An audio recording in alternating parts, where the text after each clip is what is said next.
rest my eyes on you, girl. My heart says follow through,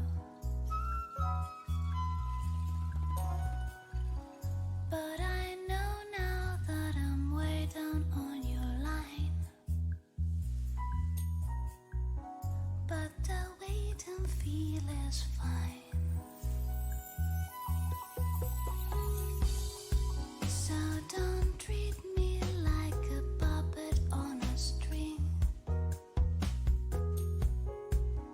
'cause I know how to do my thing.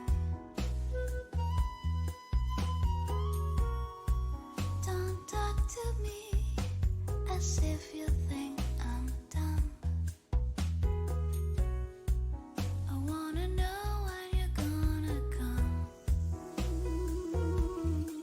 See, I don't wanna wait in vain for your love. I don't wanna wait in vain for your love. I don't wanna wait in vain for your love. I don't wanna wait in vain for your love. 'Cause it's summer is here, I'm still waiting there.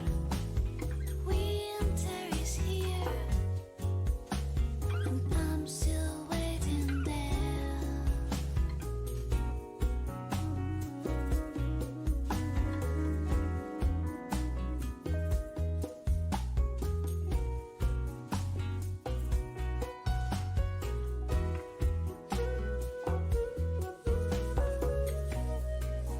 It's been 3 years since I'm knocking on your door, and I still can knock some more. Ooh, girl, is it visible? I wanna know now, for I to knock some more. In life I know there's lots of grief, but your love is my relief. Tears in my eyes burn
steer it up.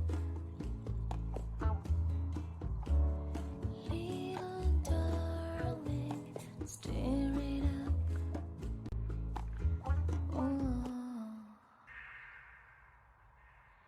it's been a long, long time since I got you on my mind.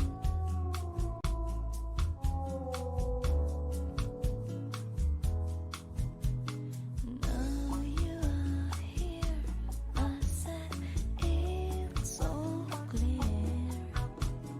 So much we could do, baby.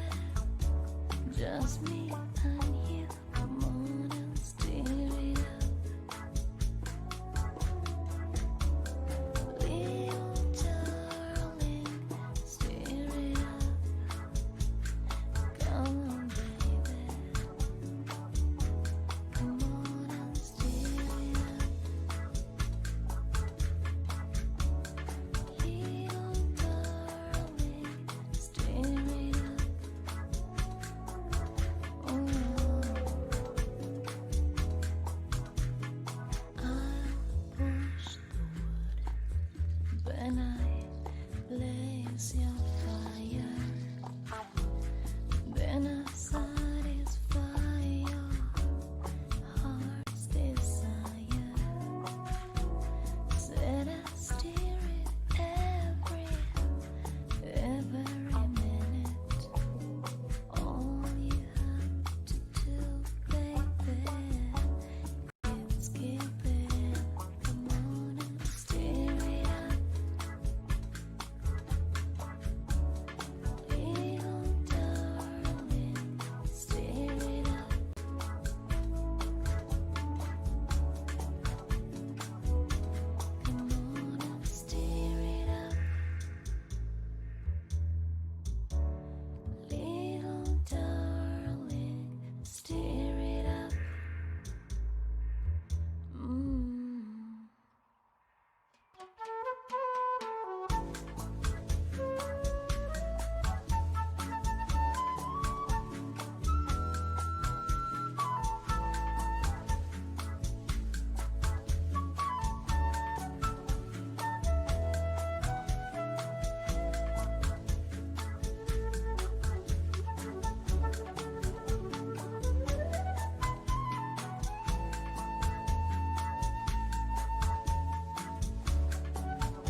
rest my eyes on you, girl.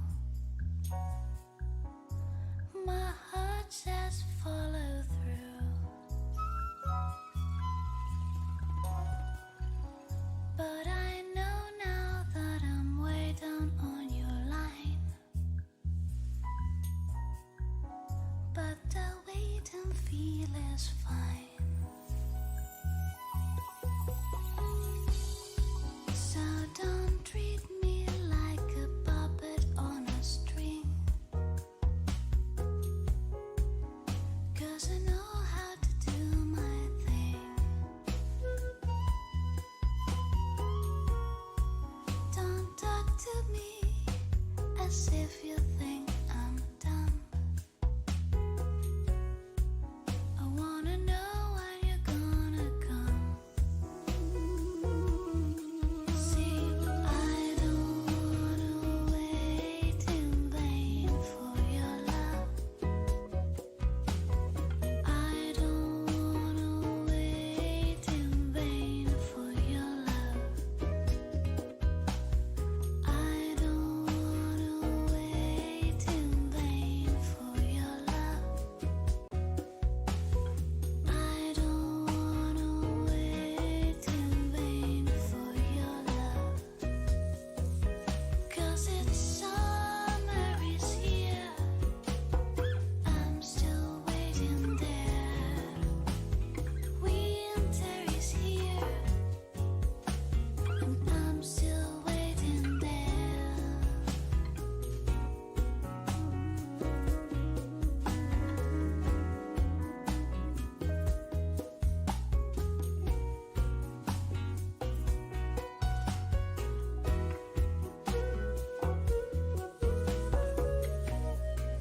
It's been 3 years since I'm knocking on your door,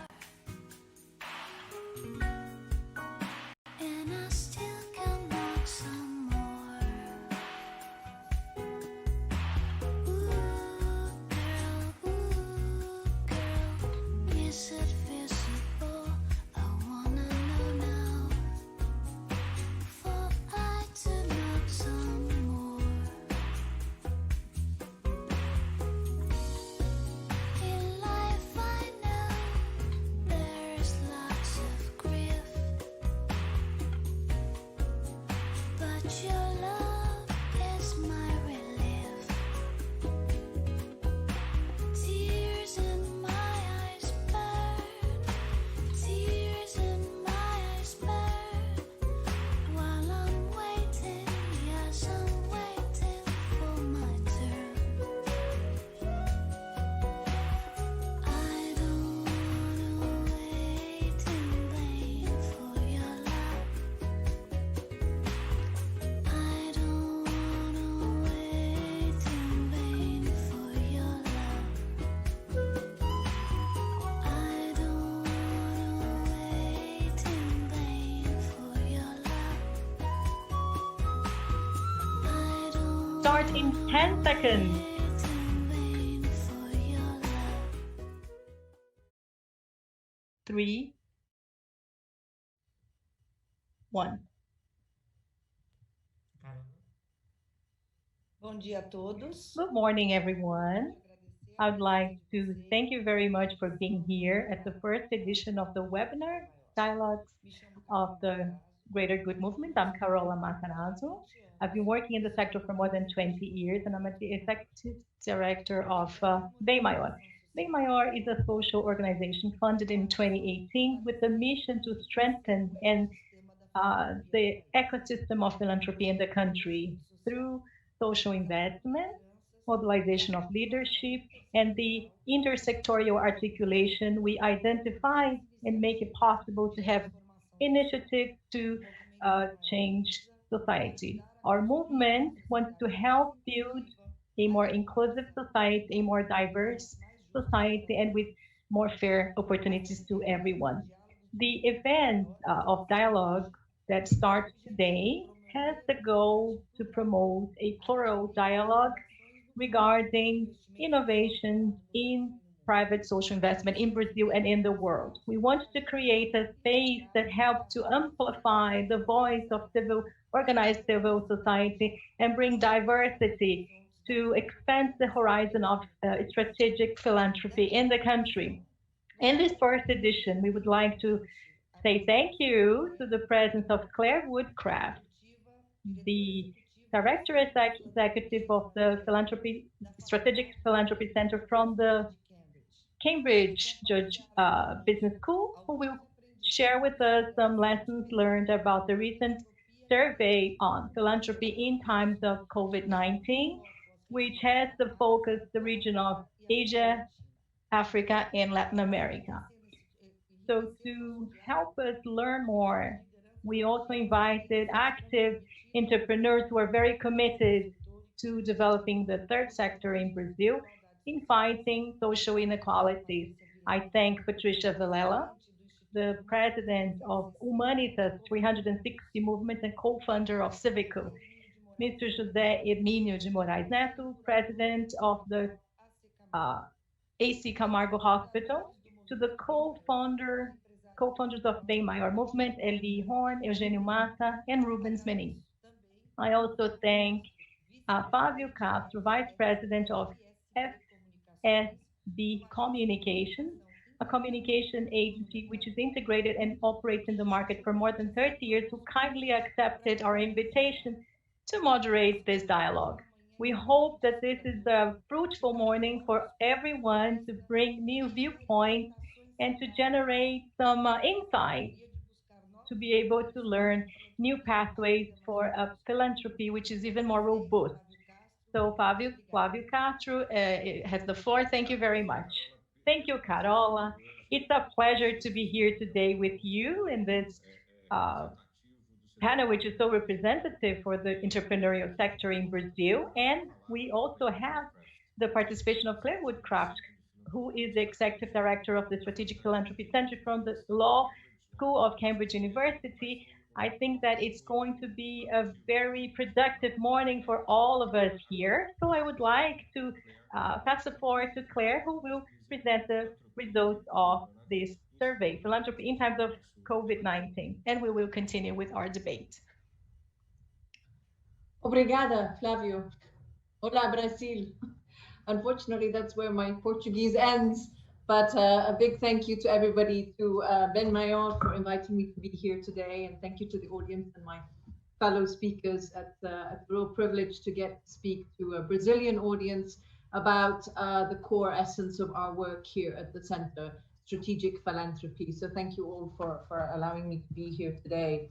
I'm just going to speak very briefly about, first of all, the center, why the center came about. This is a center that's focused specifically on growth markets, so markets like Brazil. And I'm also going to then talk a little bit about our COVID-19 research. But first of all, just a little introduction to myself. So I was appointed as the executive director of the Center for Strategic Philanthropy just as global lockdown hit. So that's quite an interesting experience to join such a huge institution as Cambridge University and then discover that you can't actually get to meet all of your colleagues directly in person. Despite that, we've had an amazing start to the center and have really managed to get quite a lot of traction. And I think that's because so many people are interested in philanthropy in emerging markets, in growth markets. And that was one of the reasons behind our establishment as a center. We felt that a lot was known about philanthropy in the global north, about European markets, North American markets, but not enough research was being done in the global south, in emerging growth economies. We felt that there was a gap in the market. So both a gap in terms of understanding how much philanthropic capital is in these markets, but also what are the needs, what is best practice, who's doing what, which sectors are being covered. And we felt that that was a systemic issue, because clearly if you don't have data and information on philanthropy, on who's spending what, who's working with who, it's very difficult to improve impact. And ultimately, that is the role of the center. We're here to see how can we help maximize impact, social impact from philanthropic capital. My personal experience is very much in growth markets. I spent most of my career working mainly in the Middle East and Africa, but also looking more broadly at the developing world. And my experience is that a lot of philanthropy, most all philanthropy even, is hugely well-intentioned. You have a lot of very passionate, committed people who really want to make a change in the world. But too often, for various reasons, we are not able to maximize the impact of our philanthropic investments. And we will come back to that point. But I'm very passionate and was very interested in this role because I believe that we are seeing and that we need a paradigm shift in the way that philanthropic capital is deployed. We are also seeing, and I will come back to that COVID-19 is pushing this paradigm shift perhaps faster than we might have expected. But in essence, our center is about creating voice for philanthropists in the global south. It's about ensuring that all of the new philanthropic capital that is coming to market, and we know that this is a multi-trillion-dollar capital market, and we know that in most of our growth markets, there is a very extensive intergenerational wealth transfer. So as family offices mature, as younger generations want to build a more impactful philanthropic portfolio, we know that there is a huge opportunity for philanthropy to be more present, more active in creating social solutions and creating system change. But we also know that too often we repeat the mistakes of the past, and that there have been institutional weaknesses in the way in which we deploy philanthropic capital. So we wanted to make sure that these new generations of young philanthropists coming to market had the tools and the information and the data and the research that they need to make sure that their investments are even more impactful than preceding ones. And that's really the vision behind the center. We were established by our founder, Badr Jafer, himself from the Middle East. And he felt that particularly in his market in the Middle East, that there wasn't enough data, not enough research, and also not enough education. So how do we make sure that we share lessons learned so that new philanthropists, new generations of philanthropists can bring different, more innovative ways that ensure maximum impact? So that's really our goal as a center, to bring voice to the global south, to offset the historical dominance of global north best practice, and to really look at what is happening in growth markets.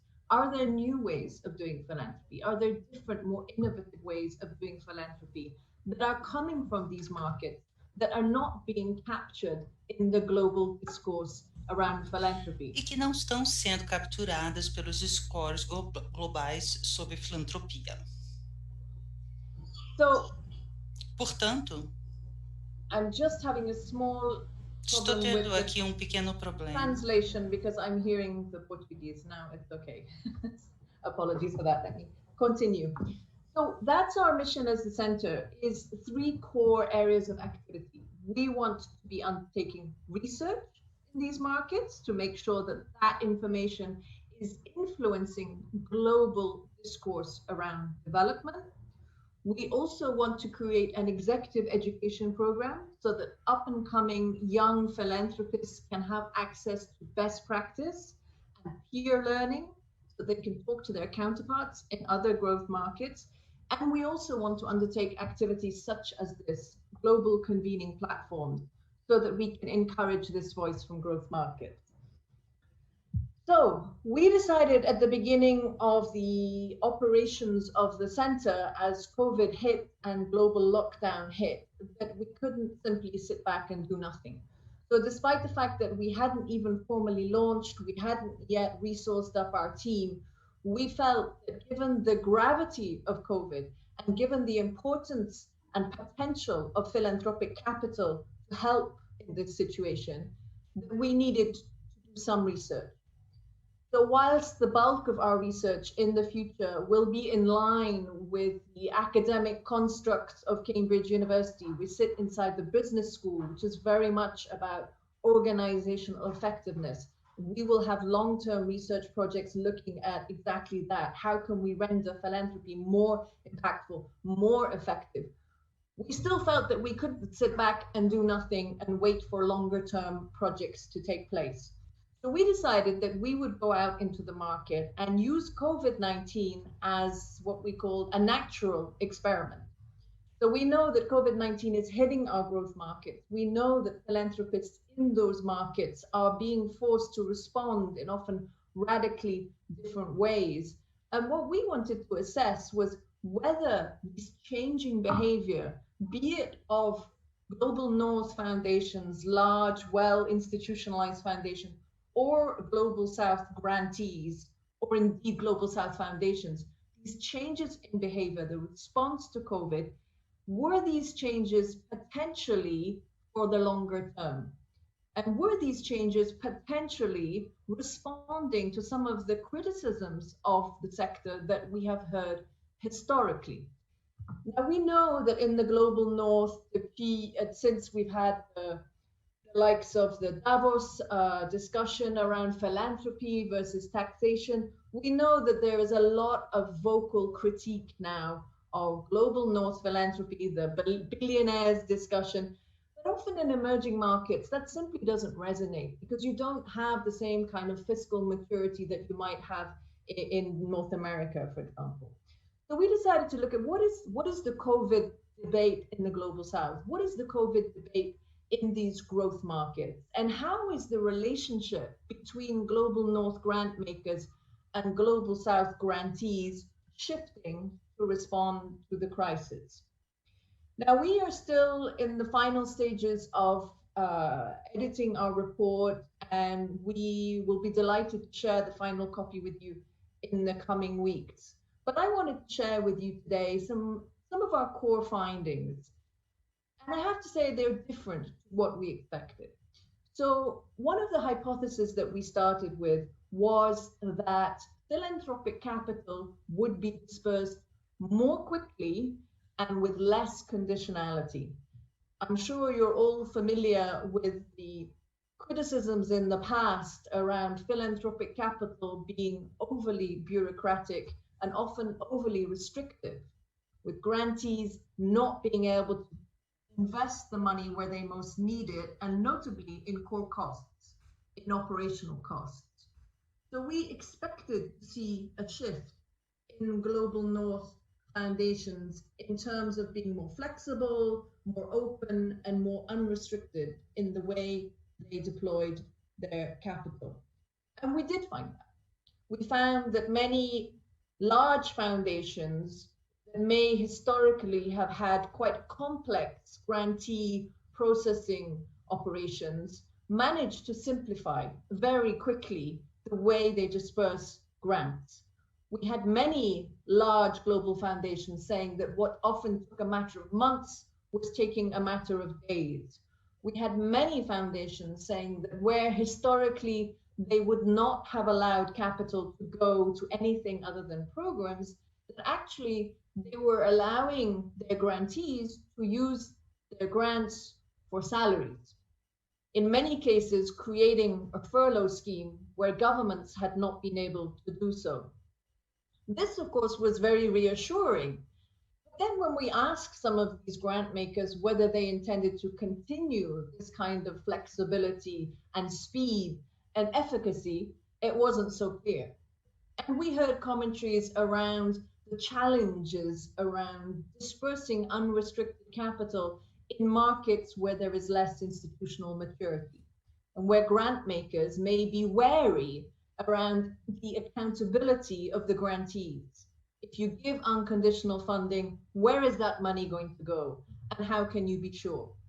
So while we saw the initial stages of a changing dynamic whereby Global South grantees were able to call the shots and demand that that grant capital was going to salaries, often in cases where programs were no longer being undertaken, but simply to be able to retain their staff And we saw this in a very vocal fashion from Global South grantees.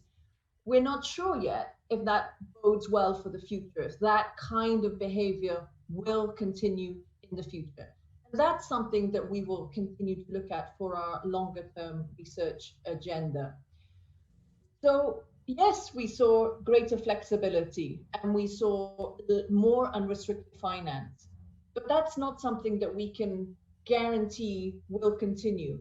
The second behavioral change that we found, which relates directly to that, was this willingness on the part of grantees to be more demanding and to be more engaged and to be more open with their grant makers. In the past, often we found that grantees are reluctant to ask for core costs or operational funding because they feel it may be an indictment of their capacity. Whereas during COVID, the gravity of the situation and the sheer immediate need for support on the ground meant that many grantees who historically might not have been bold simply demanded restrictions were lifted from Global North Foundation. They demanded that they be able to deploy that capital based on their data, their understanding, their local knowledge. And many of them said to us that where in the past they would not have been so bold, the gravity of the situation with COVID empowered them and enabled them to do that. We also found that Global South grantees were much more keen and enthusiastic to work horizontally, to work with their peers. So to challenge that North-South dynamic and really work across country, across regions. So where in the past we saw foundations in the Global South, they might have worked with their Global North counterparts, they were saying, no, we want to work with our regional counterparts. We want regional collaboration. We want peer learning and peer collaboration. And we think that's a very positive development for the future, really around changing this North-South dynamic and having a South-South collaborative process to ensure more effective impact. That in turn also led in several cases to more funding coming from the Global South. And a lot of commentary around historically many Global South grantees had felt overly dependent on funds coming from the North, when they actually realized that there were ways of raising financial resources from the Global South by talking to their peers. And that amidst a backdrop, of course, of many Global North foundations being forced to retrench their operations and look at their own backyard, to look at domestic funding, rather than necessarily putting money towards the Global South and towards broader development goals like the UN's Sustainable Development Goals. And we also found that there was much greater appetite for digitization, but not just digitization, because of course we've all been forced into a world of Zoom and cyberspace, but of capturing and sharing local data. Sometimes our sector is notoriously bad at sharing data, even though we are trying to create a public good. But we found that COVID had really pushed much greater levels of data sharing using digital technology, but again, horizontally. So across regions, across continents, and across countries. And that in turn reinforced the voice of Global South grantees when they're discussing with their funders. They are the ones that actually have the data to hand. They are the ones that know what is needed locally. They are the ones that know who is providing PPE, who is providing healthcare support locally. And we feel that that also is a very positive trend. So just to summarize, some of the three core findings that we found was renewed appetite for Global South grantees to be vocal, to feel empowered, to be able to ask for a different kind of best practice in the way grants are dispersed. Much more flexibility on the part of donors that we would encourage for the future, with much more unrestricted funding, much more quicker funding, a much less complex bureaucracy. And finally, this idea of much stronger South-South collaboration, both between philanthropic entities, from social purpose organizations, from social enterprises to foundation, But also, and particularly in Brazil, we found this, foundations working even more closely with governments than they might have in the past. And even in other markets, places like Africa, where historically governments would have logically turned to international sources of funding, such as UN platforms, we found that even in those markets, we were seeing much greater level of collaboration between local foundations and local governments. All of that, we believe, bodes well for the future in the sense that it is changing the dynamic between the South and the North, encouraging a much more local approach to developing philanthropic solutions, encouraging a much more market-based approach for local solutions by having real market data, understanding where the gaps are, and using the acceleration of adopting digital technology to ensure that data is shared, but also perhaps for the longer term, creating a stronger voice around how philanthropy needs to develop in the future. And that's something we want to pick up on our longer term research portfolio. How can we capture this voice and how can we elevate it into a much stronger policy discussion around what is best practice for philanthropy in growth markets, in emerging markets?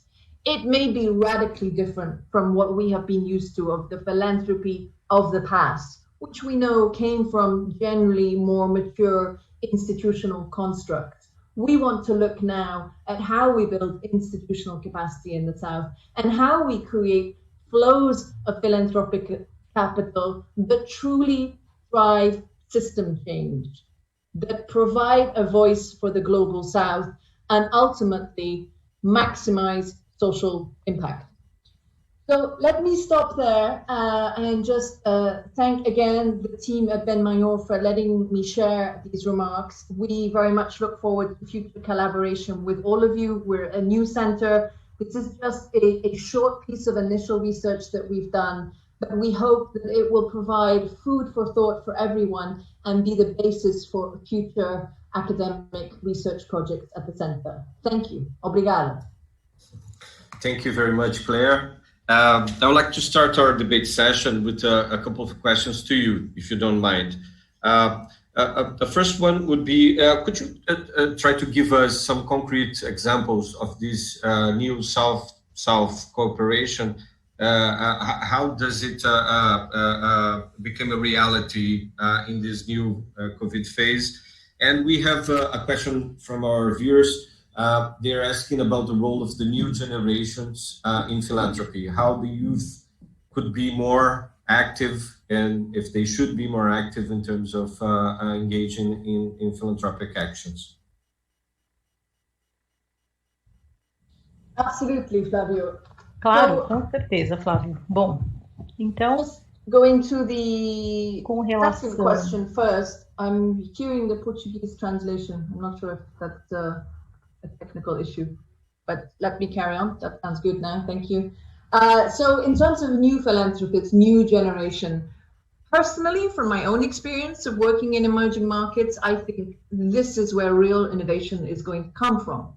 So notwithstanding the cliche around millennials all living in cyberspace and being digital natives, I do think that the combination of technology and a really strong sense of social purpose is showing us a very different way to deploy philanthropic capital.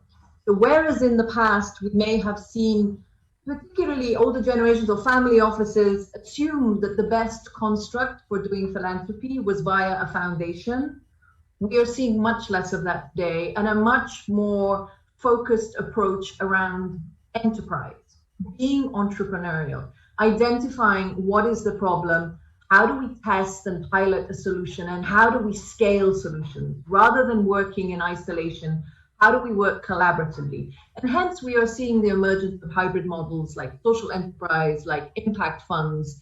In the markets I know best, in the Middle East and Africa, particularly in the Middle East, I'm seeing a real shift in the way new generations of young philanthropists are creating entrepreneurial solutions to socioeconomic problems rather than the historical grant-making approach. They're looking at different financial instruments, moving beyond grants, looking at impact investing funds, looking at social impact bonds. And I think that bodes well for the future. We know that philanthropy can create very positive socioeconomic outcomes, but we also know that some of the models of the past have not allowed us to scale as effectively as we might have. So I think young people come with that mindset that they want to do something that is systemic, they want to deploy digital solutions, and they want to work collaboratively. So, and I urge them to become active and to influence earlier generations, and to not assume that simply because a foundation was there in the past that that's necessarily the most effective way of creating impact for the future. Just a few examples of the South-South voice. So I mentioned one. So we're seeing in Indonesia and in Brazil, foundations, including MBM, working more collaboratively with government. We've seen in Malaysia, foundations coming to the rescue, and in the Middle East, of local governments looking to digitize education, where historically they may have been struggling, it might have taken a long time, suddenly relying on foundations or philanthropists to fast track those kind of innovative solutions. In Africa, we saw Somalian, Sudanese, West African networked crowdsource funding, when they felt they weren't able to source that funding quickly enough from traditional sources. And that in turn created an understanding that they could be increasingly self-reliant. In the Gulf, we spoke to foundations that said, actually, they wanted to collaborate with other Gulf foundations and not necessarily just with big international actors, but it just wasn't something that historically had been obvious. Whereas now, increasingly, they recognize that these up-and-coming new foundations out of these emerging markets should be talking to each other and not just to the usual suspects. Great. If you allow me, I'll switch to Portuguese now to try to include our other participants in our debate. Well, I thought it was quite interesting, Claire, this assessment you made about the increase in integration of private efforts and government. We have two participants here, José, Ermírio, and Patrícia, who actually work in these areas where the connection with the government is very strong. So in the legal, prison system, and the health area. So in your evaluation, was there an increase in integration in private efforts with the government? This pandemic brought this sort of impact in your sectors. Patrícia, if you wanted to start. Okay, thank you. So I'm feeling very involved in this since you mentioned this, and I agree with Claire.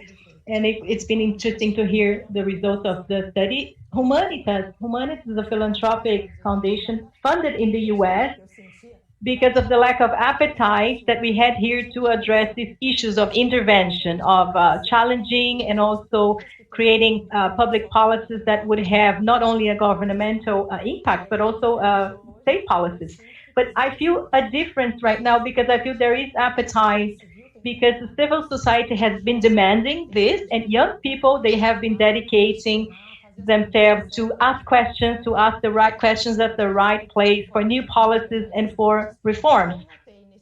I noticed that in the last few months, an increase in appetite in a few sectors of the government, especially state government, but one agency in justice, which is the National Justice Body. Together with Humanitas, they have been helping us to create actions, not only new actions, but innovative actions within a system which really needs to have novelty. It's a sector that needs to be seen with more friendly eyes, especially changes that Claire mentioned, which is the shift in paradigm. We are living in outdated paradigms for mindsets that are completely different from those from the past.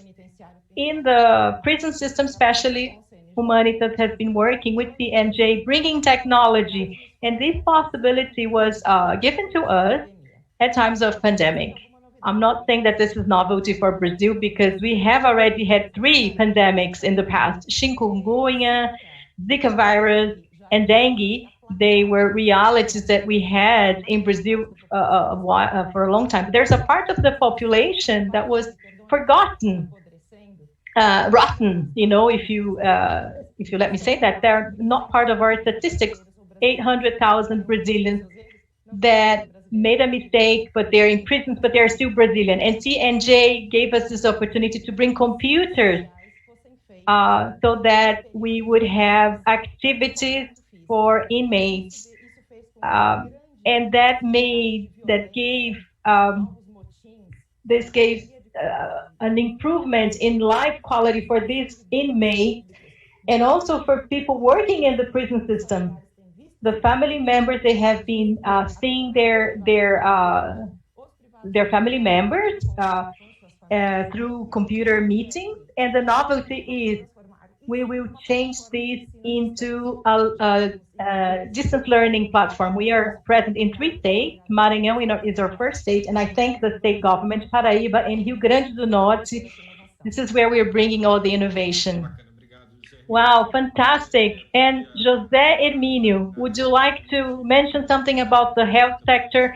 Did you feel that there was an increase in integration between the private and public sectors? Yes, undoubtedly. Fortunately, we had an advantage of, since the COVID time, 90 days after the contamination started in Europe and in the US and China, of course.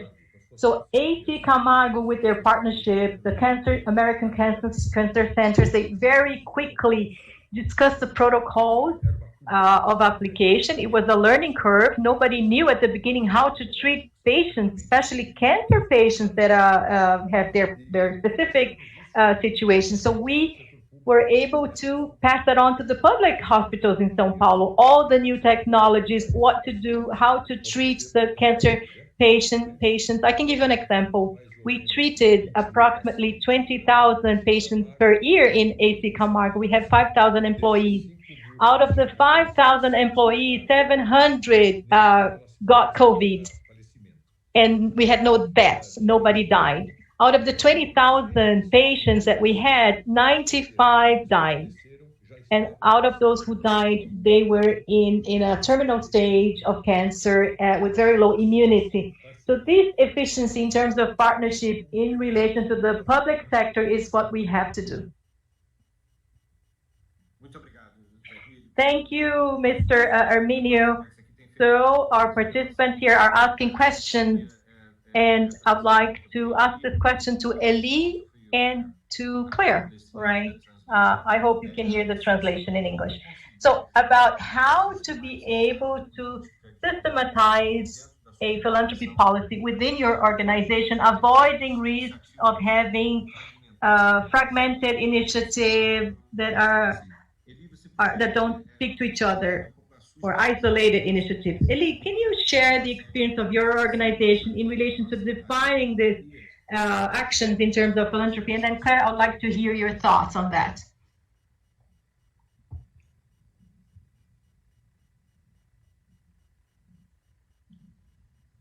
Você está com Elie, I think your microphone is off.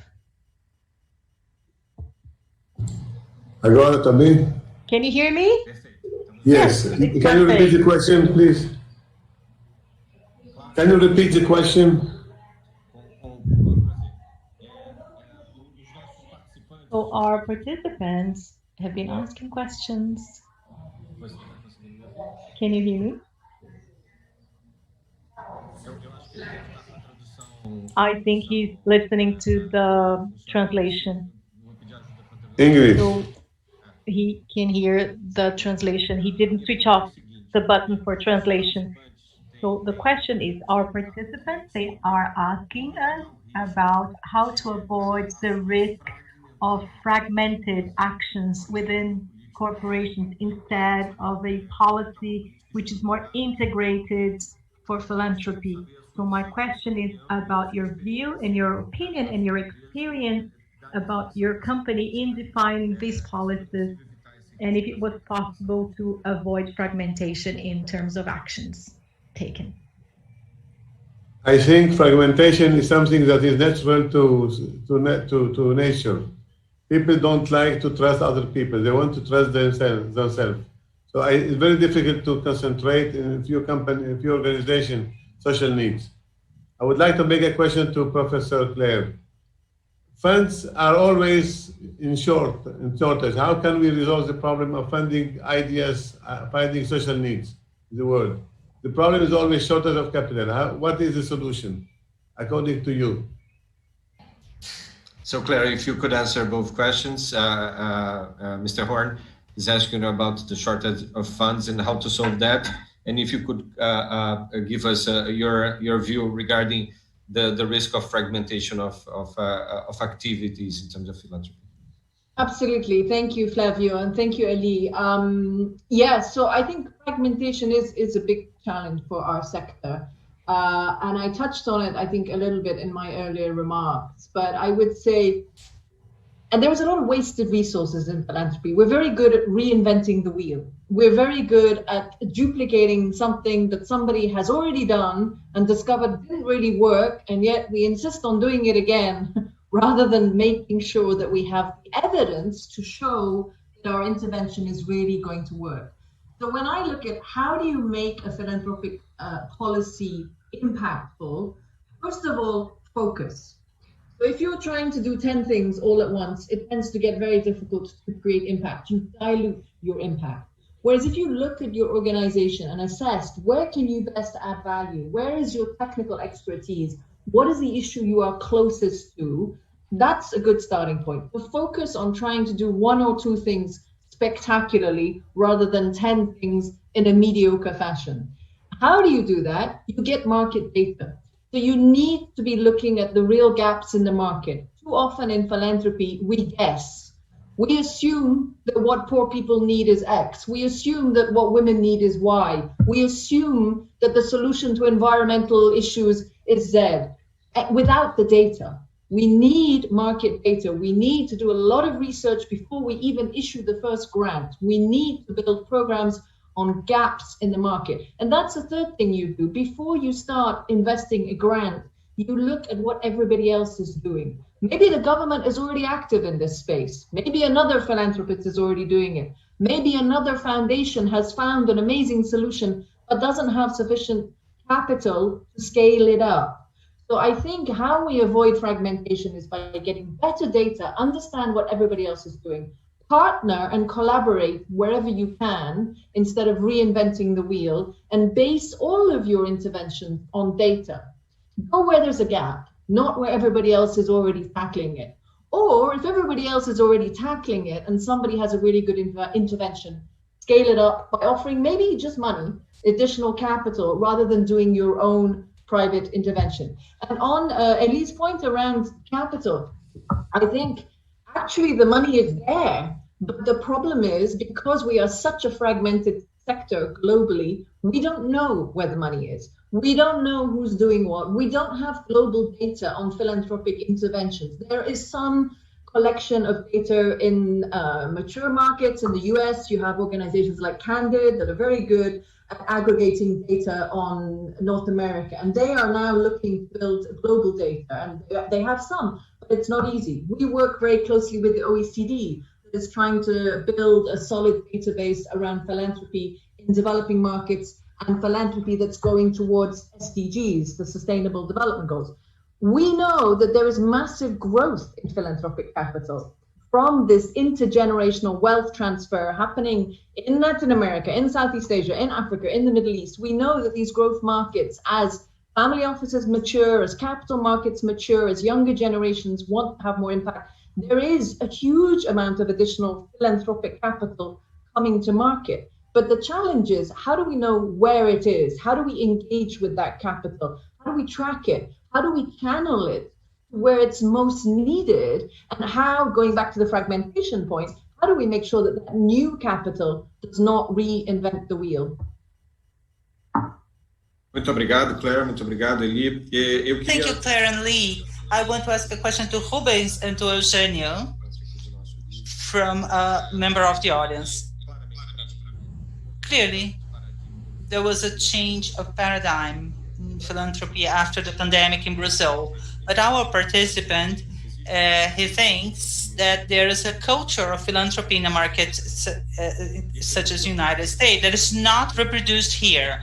What we need as a country to do to encourage this culture of philanthropy on the part of a society? Or should an endowment law, an endowment act, would it be the way? I want to hear from you, Rubens and Eugênio. Rubens, can you start?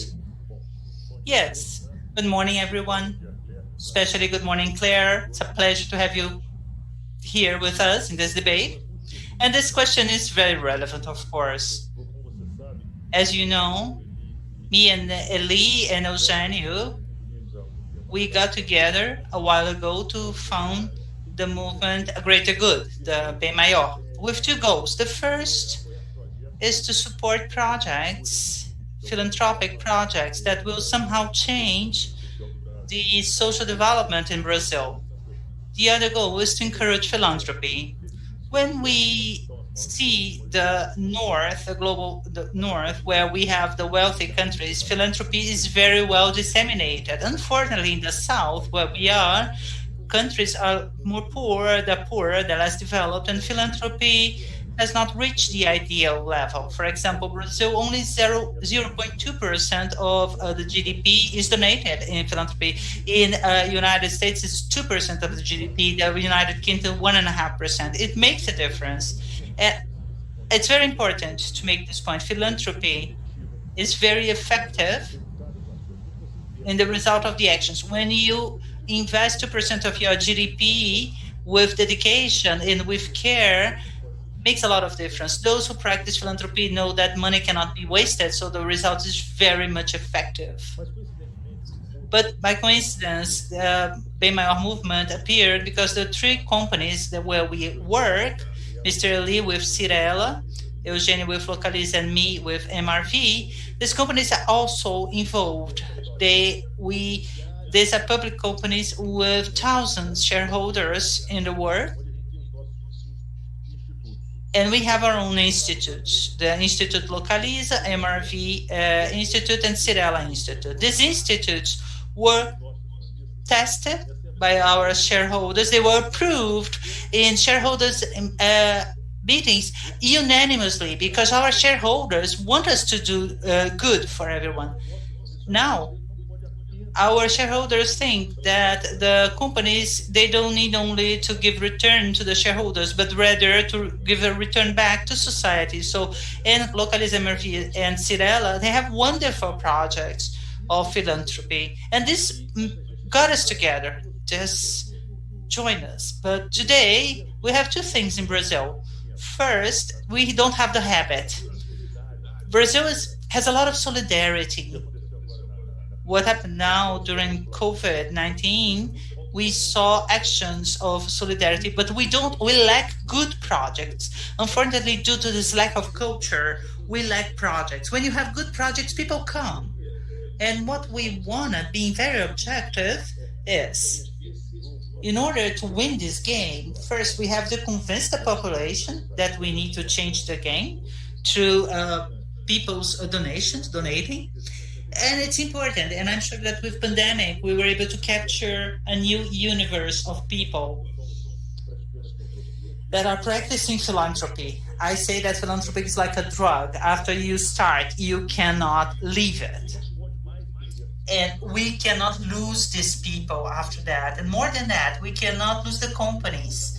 The companies are participating. We saw examples of companies that made wonderful things during this pandemic.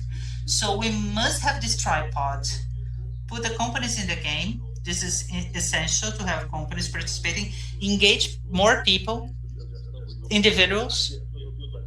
Philanthropy in Brazil initially relied a lot on individuals, and we need more of them. And to have good projects. If we add these 3 points, what Mr. Elie says, we need them to shine, to show the importance of these projects to society, how to make good things and how it returns to all of us.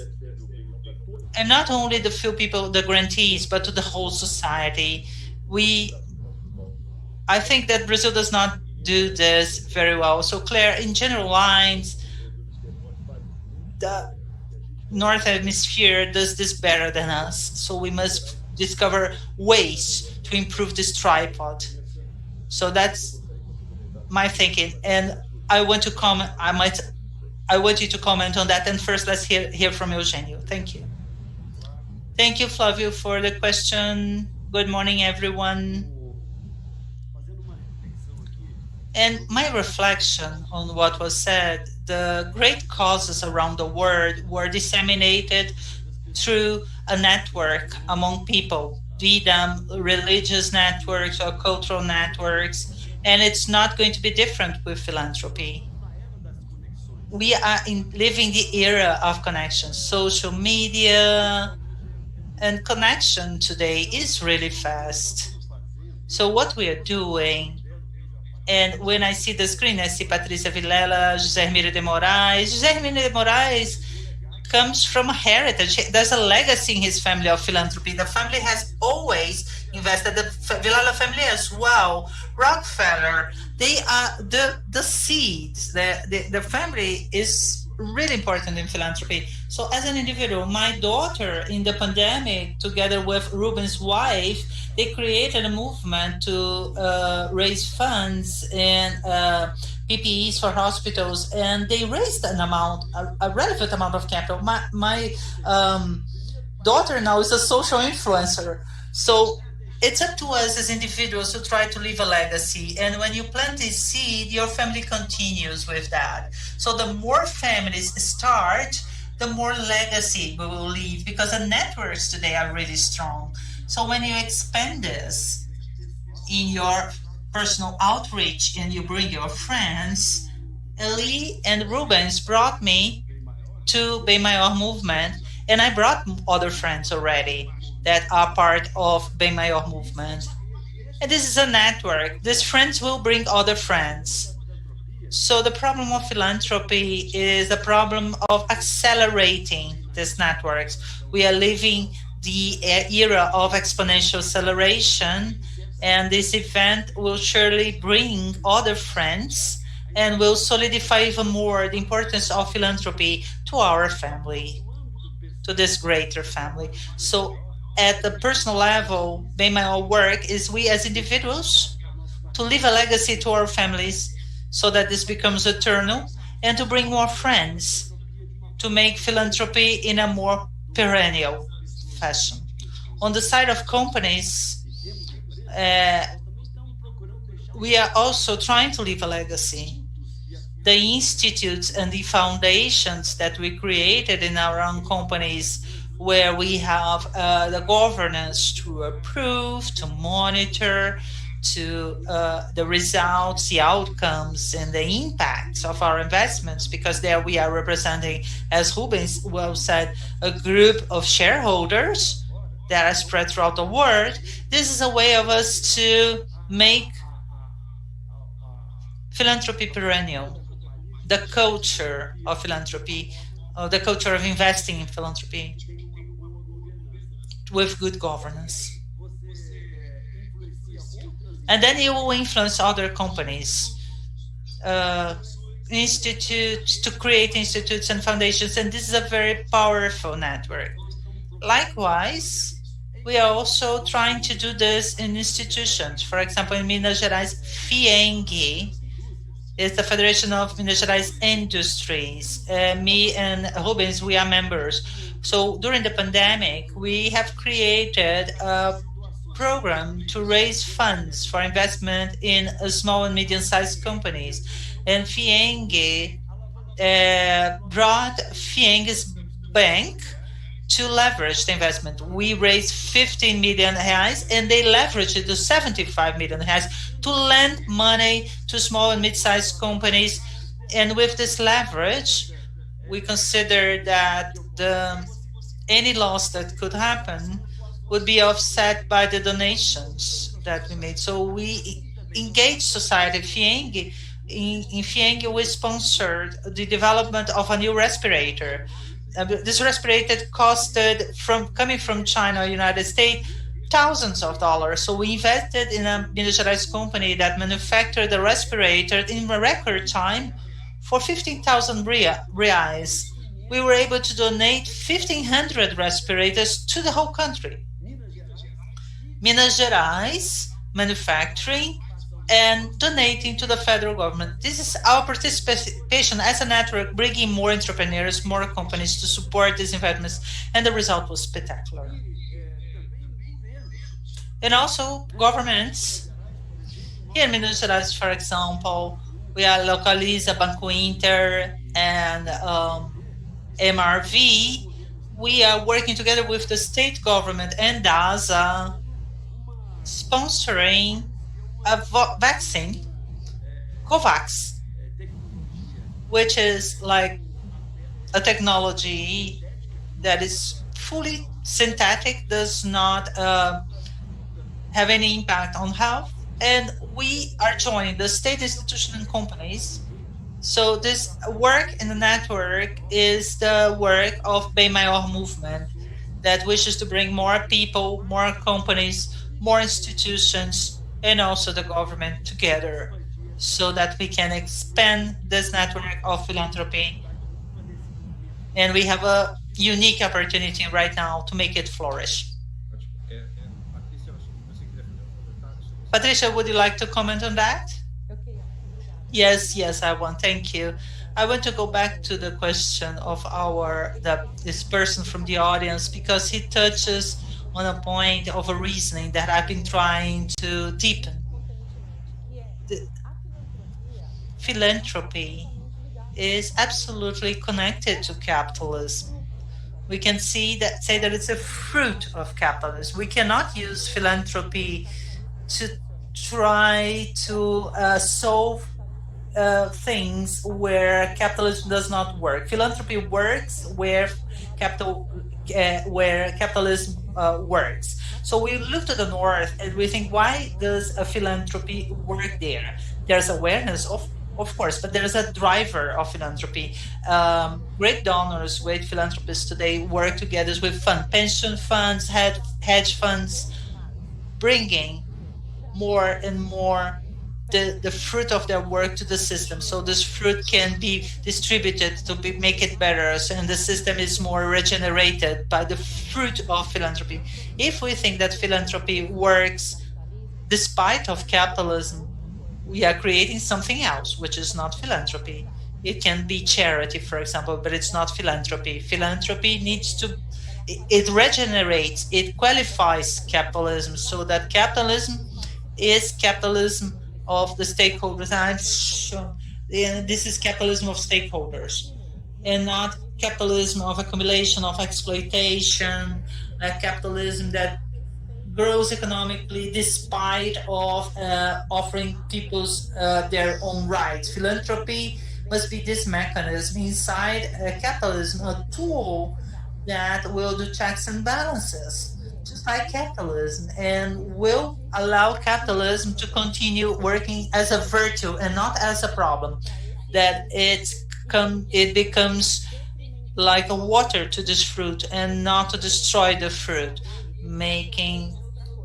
sometimes forcing the fruit to disconnect to capitalism, and then all of us become weaker. So this frailty and this fragmentation of philanthropy have to do with the quality or the lack thereof of capitalism in which we are inserted.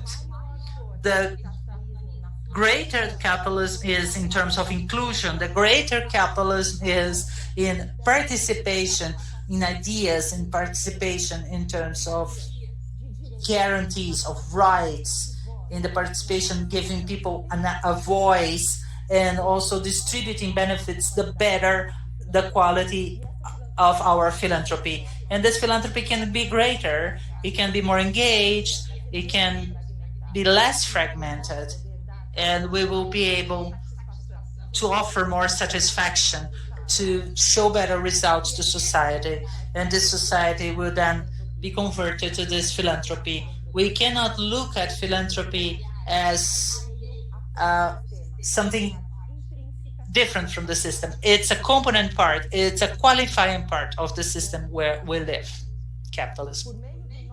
capital financeiro, So filantrópico, through our philanthropic capital, we'll be able to provide a way for civic capitalism, the generation of capitalism. So philanthropy has this quality of being a button of ignition to regenerate capitalism. We create civic capital, we establish new relationships when the philanthropic capital goes to places where it's not used to going. For example, creating public policies to guarantee rights, creating access to information in places where we think people think there should be no information, like jails. We need to have information there. So we create a political capital, a public capital, because we can run risks. Philanthropy can run risks, but the public managers cannot with taxpayers' money. And we generate our capitalism. And so public managers can positively be gauged by philanthropy, and philanthropy can get a return with a good public management that will guarantee rights. That was my comment. Thank you very much. Oh, Patricia, thank you. I would like to get back to this topic. I just have a question for Ermírio, José Ermírio. I was told here that in your group, you're thinking about an endowment structure. Can you tell us about that a little bit? What we are discussing is in something in the area of research. AC Camargo invests 50 million real in research every year in terms of cancer research. So the idea is to create a 1 billion real fund along the next 10 years, where we're going to do matching with the private sector so that we can have some sort of self-sufficiency. Unfortunately, right now, with the change of not having real interest, all the endowments throughout the world are going through a reassessment process, because you cannot spend, you cannot continue doing this right now. So I would like to say something to you. We had a very interesting experience in the city of Juiz de Fora, a program called Comunitas. And in there, we put up a program where the mayor of the cities we support, they should have to be, they should be in their first administration. And to think that public servants are not capable, we had that perception. So that brought us a shifting paradigm, right? Almost half of the local secretariats in these cities were public servants. They accepted to be trained. That were we sent people to Harvard. We sent people to Stanford. We had a major reduction in terms of costs. We had control of payroll. We had an increase in taxations. So there were neighbors that were paying a certain tax. One neighbor was paying, the other was not. So I think that the private partnership with the public sector, we have great public servants. We just need to motivate them and work with them in partnership. So this is a paradigm we need to break in Brazil. So the people who first believed in this was Governor Alckmin. We had a former government who started to build a few hospitals in the countryside of Brazil. When Alckmin started his administration, he thought, I need to hire 100,000 civil servants. So he decided to call into the private sector. He started building the hospitals, and the private sector would manage the hospitals, and in short, 30% lower than what it used to cost before. So the public sector believing in a partnership with the private sector, I think, is the pathway ahead. Thank you very much. So let me get back to this issue that Patricia raised, and Antonio Ermírio also addressed with so much passion, the importance of the participation of entrepreneurs in philanthropy, and not only donating, but based on what Patricia said, she says that there should be some sort of an active militance It should be militant in terms of civil society to change public policies, to change issues related to rights, access to information. Elie, Eugênio, then I want to hear what you guys have to say about the importance of entrepreneurs being engaged more socially, and if this is a pathway that Brazil will follow, or if we're still like, not really up to it. Who would like to start? Elie, would you like to say something? Yes, I would like to first to make two questions. How can we try to concentrate in fewer organizations, the ones in Brazil? Because each one likes to have his own organization. So how to concentrate and to have fewer in order to be more efficient? Point two, can you make us bridge with social organizations in states? We need them desperately. We have a lot of ideas, we don't have a lot of money. Point three, about the entrepreneur. I think people need to be convinced that to invest in social needs is as important as in business. The problem is culture. We need to awake people, and that's what Bem Maior is trying to do, to awake people about this problem. Obrigado, Elie. Claire, would you like to join us regarding those questions from Elie? Sure, absolutely. And just picking up very quickly on Patricia's point, and even Rubens and Eugênio. So absolutely, philanthropy is private capital for public good, right? We shouldn't forget that. And it's also risk capital. So philanthropic capital is the capital you can use to test crazy ideas. And often crazy ideas, if you test a lot of them, you end up with coming up with some pretty good solutions. When I was working at Shell Foundation, we wrote a report in 2010 called Enterprise Solutions to Scale. And we very much believe that effective philanthropy is philanthropy that uses the same principles as businesses do for value creation. Businesses create commercial value, philanthropists create social value. The way you do it, the way you test, the way you use market data, the way you get innovative, the way you engage with your stakeholders, the way you become transparent, the way you collaborate is the same as you would in business.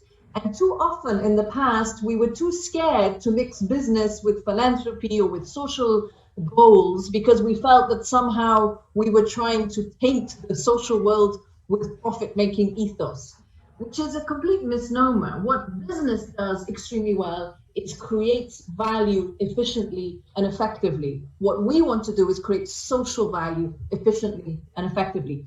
So there's a huge amount that we can learn from business models, and we absolutely should not disconnect those two entities. The challenge we have in our sector is that, unlike the business sector, we haven't professionalized enough. We haven't institutionalized enough. That doesn't mean we're not professional. It means that our institutions are still immature. Going back to Rubens' point, network, absolutely. In the global north, philanthropists and businesses have very strong, very structured networks. In the global south, businesses have them, but philanthropists, not so much. We have a few emerging networks now. We have Wings Network. How actually we met Bem Maior in the first place. And they have OECD network. We have regional networks in Africa and Asia and the Middle East. They are still weak and nobody wants to fund them. So if you run a network of philanthropists and you go to a Global North Foundation and ask them to fund you, it's quite unlikely that you will get money for infrastructure, as they call it, because it's not very measurable. It's not very funky. It's not very easy to translate into specific KPIs, but that's where we need investment. We need to invest in philanthropic networks in the Global South so that we can come together. Now, to the point, to Elie's points of how we get better at concentrating our approach and not have everybody go off and do their own thing. We need to break down the barriers for co-funding. We have this aversion to funding things that other people are doing, to funding collaboratively in the sector. It's starting to change now with funds, with impact funds, with organizations like Co-Impact, which is an offshoot of the Gates Foundation. But still, too often we see individual philanthropists wanting to put their mark on a specific intervention rather than asking who out there is already doing this well and how can I contribute additional capital to scale up. And that's where the point of governments come up. We can't scale up alone as philanthropists. Our job is to do the risky, innovative, experimental stuff, to create solutions and then take those solutions to governments who don't have risk capital and ask them to scale it up to the entire population. And that's where we really start to get system change. Elie's point on capital in the global north, capital in the US, philanthropic capital in North America, again, networks. You know, this is how you would do it in business. If you were looking to create a joint venture or leverage investment from another country, you would use your business network. Our networks in the global south are not strong, and they are not institutionalized, and they are not funded. And that's something that we need to call out. We need to call for additional capital into those areas. Thank you. Maybe you should come to live in South America. With great pleasure. So you are invited. Thank you. Ok. Thank you, Claire. Eu queria passar para o Rubens e para o Eugênio. Okay, Claire, thank you. Rubens and Eugênio, would you like to share your viewpoint in relation to what Patricia mentioned? I think it's an important issue here. Yes, I'm going to tell a story in two ways. First of all, in the Bible, there is a passage that says that we should give something, but not tell people that you gave. I used to challenge that idea. And I talked to Elie. I've been talking to Elie for a while. One day I was at home. I turned on the program and I saw Elie on the TV, on the news. And I called him. I said, "You changed your mind. You're not telling people that what you're doing." And he says, "I changed my mind." So I agree with Eugênio. I know what he's been doing for a long time, and he doesn't tell people what he's doing. The Villela family, I've known them for ages. They're totally low profile. And the Moraes family, they have been doing a lot for a long time. And I remember your uncle, when I went to, my dad had a surgery at this hospital, and your family was always a low profile family. So the thing is, we have no options. First of all, we as leaders, we have to put our heads outside the window. Because in the Northern Hemisphere, people tell what they're doing, but not to say that they're great people, but it's important to give the example, right? Second point, I'm going to leave the company for last. The government in Brazil, they're improving. They have a few good projects. It's really difficult for us. We have projects that do well, others don't do well. We had daycare project donations. We prepared the fund for the daycare project, but it took us 4 years to get it done, right? Because the government, they don't have the speed, you know, everything takes ages to get done. So the third point here is related to what Claire mentioned, which are corporations. I think that luckily the world is experiencing a time that companies are noticing that they are part of the community, and more, Patricia, stakeholders, we need to put great attention on stakeholders. I think that more and more each day, there's no going back. So I think we should have some sort of a social taxation, you know. I think that capitalism is the best way to do philanthropy. I don't like the word taxation because it feels like it's something compulsory, and you have to do philanthropy with our hearts. If we can improve this interchange between leaders and other leaders, and being able to show the society what needs to be done. Leaderships, they have to show people what they're doing, right? In the US, all large corporations and leaders, they tell people what they're doing. Jimmy Carter, he used to teach at a public university. And I mean, we cannot leave this under the rug, right? If we want to have a change in game, we have to show people what we're doing. And the government will be moving forward very slowly, but I have expectations that companies from now on will have a different pace in ESG, which is greater. If we show society the importance of this, because this is not just to look pretty, but we want to show the concrete results to society in relation to investments and adding the changing culture. I'm very optimistic that we're going to change a lot of things.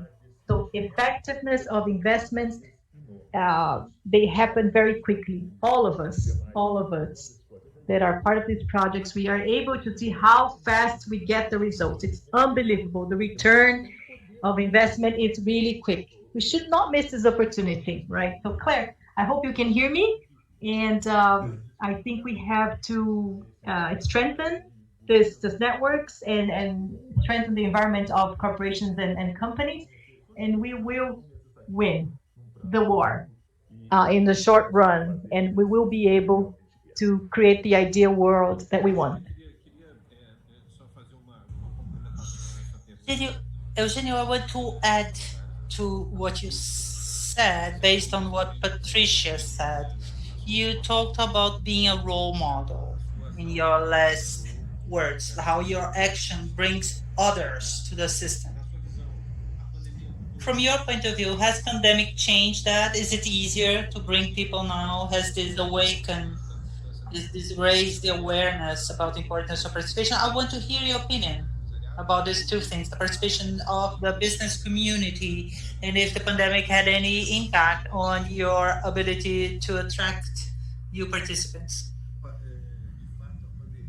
Well, in fact, the pandemic has created a new opportunity and has accelerated hugely the awareness on the part of people, companies, and governments about the importance of looking to the others, taking care of the most vulnerable, giving opportunities for those who need it. So this was a breakthrough for philanthropy and for raising awareness of people, and also to join together people, governments, and institutions. Patricia's point, this is spectacular because she told us, she spoke of capitalism, philanthropy as capitalism regeneration. So this is not just wild capitalism, but capitalism that tries to get better. And she also touched on the point of civic education, the practice, the exercise of citizenship. And then I'm going to separate the corporate citizenship than personal citizenship. I'm going to put these two apart. Fortunately, in Brazil, today, companies can no longer support political causes. They cannot invest in politics. This was really good because in the past, corporations invested in political campaigns, and this has created a very incestuous, a very nasty relationship between companies and politics. So corporate citizenship today is much better. We want to invest in the environment. Corporations need to work in the social sphere through their institutes, through their foundations, and with government. And in the area of politics, of course, they must influence politics. But they can do this through institutions, through federations, associations, through unions. And then you do it in a legitimate way, in an indirect way, defending the industries of the whole industry, of the whole segment, collective interest, and not their own private interests. So I think this is really regulating corporate citizenship. And I will remind you, this is new in Brazil, so only a few companies really practice corporate citizenship. This comes from the practice and the defense of individual citizenship. Because citizenship in the North Hemisphere was something that was conquered. The right to vote was conquered, the right of minorities vote, being the House of Commons in the United Kingdom, the vote of women, the vote for all people. This was very much, this was conquered with a lot of struggle. And in Brazil, it's different. The citizenship was granted, and this created the impression of the state of the provider of everything. So here, the feminine vote was granted by the state, the vote for all was granted by the state, the vote for people above 16 years was granted, the social pension, the public pension fund was granted by the state. So the state, in order to win votes, granted citizenship and was a little bit over the top. They started granting things that were not even claimed by people. And this has destroyed the concept of the good capitalism. So this is the populism of granting things. So the more you grant to poorer classes and usually underprivileged, and also you end up giving money instead of taking care of good practices of public policies, which is to grant education, security, health, and you generate opportunities for people to create their own well-being. We created this poor citizenship, this poor practices in Brazil. And now in this change of the law of investment in politics, this created the opportunity for citizens to start participating in citizenship. And we are all influenced by this kind of investment. I am a partisan, I'm non-partisan, I don't have a political party, but there are political parties that live only on the money that is donated by individuals. They do not accept the political funds coming from the government. I like this kind of practice. And then my name is like a fund donated to the political party. So, and I need to expose myself. What do I want through my participation? It's not my company that is participating. They put Eugênio from Localiza, but it's not money from Localiza. It's my money. It's Eugênio's money. So if the political party does not receive funds from the government, someone must fund it. If I think that what they are doing is right, I must participate. And I want to bring other people to participate, to dilute this participation so it's not concentrated in certain people. And what's the exercise of my citizenship? I want to be able to influence. I want to be able to influence legitimately so that public policies are adopted for education, health, security, and in the economic model, that it's more like Anglo-Saxon based.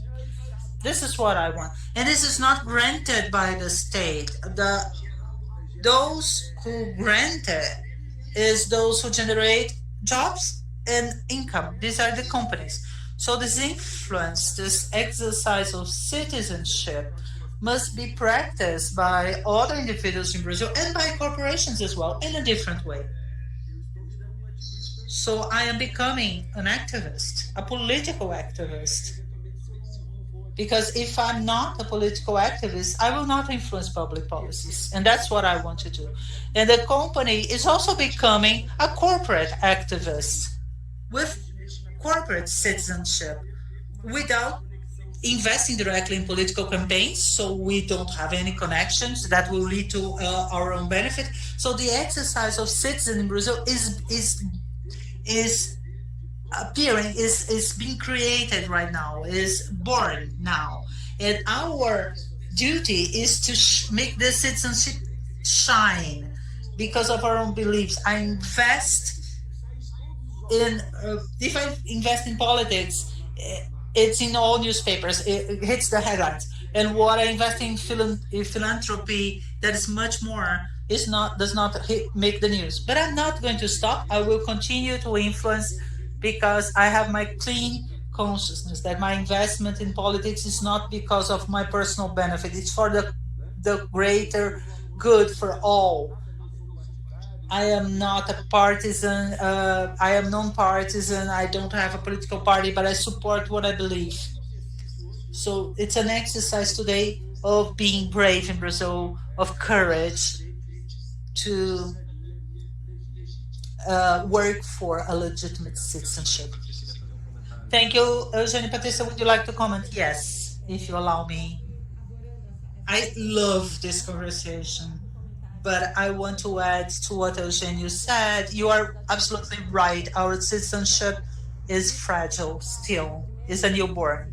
And this is shown in the first index of individual citizenship that Humanitas studied together with the economists. We compare 6 countries in Latin America. United States was our benchmark, and Venezuela is the worst scenario. And Citizen Brazil has the lowest numbers in this study. So this is a fact, this is data. The index is there, available. This is for public knowledge, published by Humanitas. Based on that, I was shocked, and I was also in your shoes, because we need to make a very strong distinction here. We need, yes, to expose ourselves in this exercise of being humble. I am exposing myself to empower others, to empower society, rather than expose myself because I think that's the way things should be done. Philanthropy needs to be in this place of being humble. Philanthropy we must put ourselves in the shoes of being a channel, of being a service, of providing a service, of allowing people for greater participation of more people. So we must come to public, and this is a citizenship action. And it's important for us to understand that the power, the existence of power does not mean necessarily empowerment. Maybe in a better word, this exclude, they work together, but here no, power does not like empowerment, because the empowerment of citizens make the power uncomfortable. They challenge power. It challenges the status quo, and this empowerment is strangled, is asphyxiated. The struggle for rights, which is empowerment, is asphyxiated in the process. So if we come to public, if we put ourselves in these shoes, which are not our own shoes, but if we put ourselves in these shoes of corporate citizens, of individuals, it's an exercise of compassion, of empathy, and we need to do it. Rubens, when the Bible says that we should not show what we do, we should not be show off. We do not be ostentatious. This is not our own cause, but this is a cause that is worth our engagement, that we become activists, that we invest our time, our personalities, our capital. And then we are becoming part of the whole, of a greater whole, and of a whole that usually does not have this opportunity to be in this life with such illustrious personalities such as U.S. drivers of the Brazilian economy. But we can bring our vision, we can bring our visibility, become a voice, become the faces, such as these faces that are behind me. I am in the Civic today. These faces are here. We must remember the faces that are not seen. Our homeless people who are the main drivers of a solid residue policy. And it's not our companies, they do it, and they are not seen, they are unseen. We simply run over them with our cars. This is our philanthropy in places where public policies do not go. Even if they went there, they did not generate the benefits that needed to be generated. This is the philanthropy of participation, where we start by making the decision to feel uncomfortable, because most of Brazilians are in this situation. And why don't we make the effort to feel uncomfortable, of being unprivileged, of being frail, of being vulnerable? And it's just by visiting, going to the field, is walking in the territory, that we will see what's being done. And we only need to empower people. We do not need to reinvent the wheel, to rewrite everything. This is the philanthropy of our times. Capitalism of participation, of philanthropy that inserts that, by definition, this is social justice. Anyone would like to add on it? De fazer comentário, né? Eu I queria would like to make a comment. I'd like to say thank you for the generosity of Patrícia of sharing all these inspiration that she has with us. Thank you, Patrícia. Really, she's very inspiring. Let's cover a few topics that are also important for us here. I have a question for Clare. To try to understand if you have noticed any kind of change regarding those two areas since the pandemic. One is metrics. If metrics are changing, what's the trend regarding metrics in terms of trying to understand the real impact of any kind of investment? And the second one is tax incentives. If you think there is a benchmark, if you think there is something that should be done in countries like Brazil, and later I would like to understand the opinion of our panelists as well. Sure, thank you, Flavio, and thank you to my fellow speakers for some wonderful interventions. And we can come back. I had some comments on people's earlier remarks, but specifically on metrics. I mean, metrics is, I think, the bane of every philanthropist, and it did come up a lot in our research on COVID-19. So I think every philanthropist has nightmares about how do you measure, what do you measure, and why do you measure? And does what you measure actually have an impact on your outcomes? What we found during our research was many philanthropists saying that in the Global South, we've gone from one extreme to another. So we've gone from an extreme of not having enough metrics, not having KPIs, not having proper monitoring and evaluation systems, to now having this huge focus on M&E, monitoring and evaluation systems, in order to be able to secure additional funding, but then creating a huge resource burden around wanting to measure everything and anything so that you can prove that you have metrics and KPIs, and then discovering that actually you don't use all of those metrics and all of those KPIs. And we also discovered that in the Global South, you have many organizations who are really struggling to come to grips with what is the best technology for monitoring and evaluation.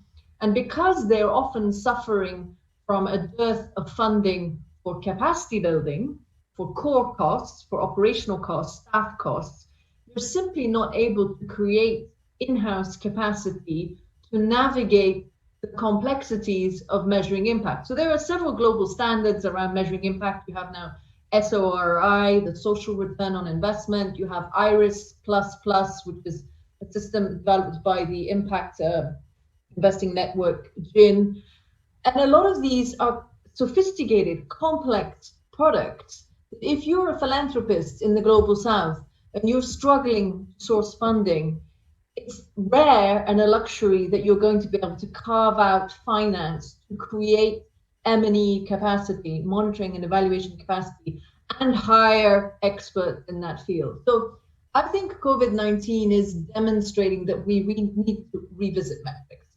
We have gone from one extreme to the other, from nothing to everything, and we've created confusion along the way. And I think what metrics actually need to do is really two core things. So one, help demonstrate, are you creating scalable, sustainable impact?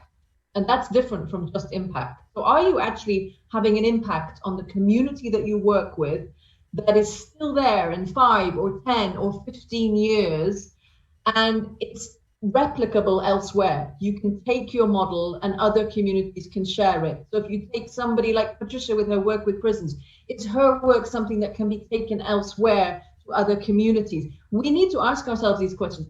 Are our outcomes sustainable and scalable? And clearly you can't do that without metrics and measurement. But the other important thing about metrics is that we learn internally. So institutional learning is really important. We want our internal teams to know that if something didn't work, why didn't it work? And how do we understand how to do better next time? How can we tweak that program so that it's improved? Or something that philanthropists rarely do, how can we exit a program?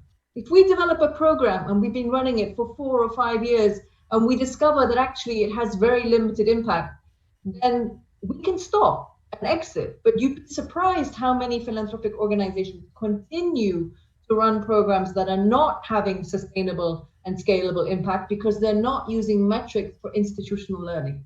The metrics need to feed your team and feed your professional development so that you know whether your programs are working or not.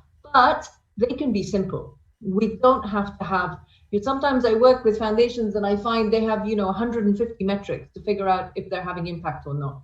Like that's quite a challenge if you want to sift through that kind of complexity just to figure out, are our programs working or not?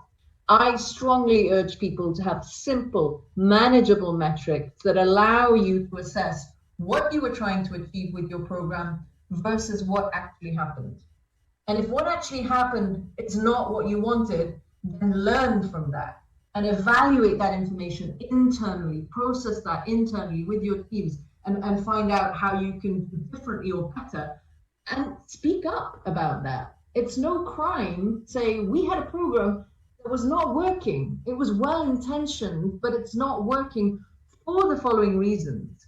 And therefore we've adapted it, we've amended it. And that's something I think we don't do often enough. In terms of tax incentives, I've worked predominantly in emerging markets where there isn't a sophisticated fiscal structure to encourage philanthropy. You have some countries like India where governments have proposed a specific percentage of profits. I personally think that a business's contribution to society should be a fundamental part of its business strategy and not an external fiscal imposition.